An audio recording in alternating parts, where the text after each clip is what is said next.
মৃত ব্যক্তির পাশে বসে কোরআন তেলাওয়াত করা যাবে কিনা? মৃত ব্যক্তির পাশে বসে কোরআন তেলাওয়াত কেন করবেন?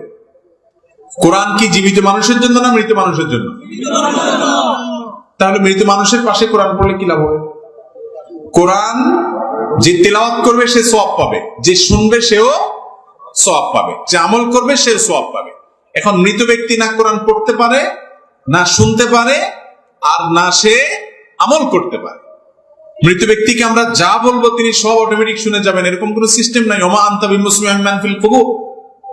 অতএব মৃত ব্যক্তির লাশের চারপাশে ঘিরে কোরআন তেলাওয়াত করতে হবে এরকম একটা রসম রেওয়াজ আমাদের দেশে প্রচলিত আছে। এটা কোরআন এবং হাদিস দ্বারা প্রমাণিত।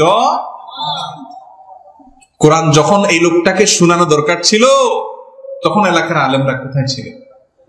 তখন তার জীবদ্দশায় সে কানে কাছে কোরআন বলে যাওয়া দরকার ছিল।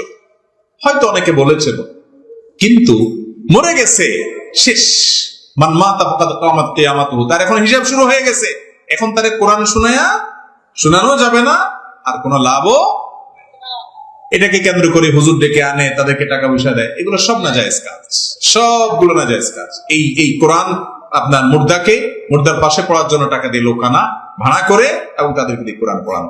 ভাইরা আমার, কোরআন আপনি নিজে তেলাওয়াত করবেন, নিজের জন্য নিজেরা তেলাওয়াত করবেন। ওই লাশের পাশে বসে কোরআন তেলাওয়াত করার কিছু নাই।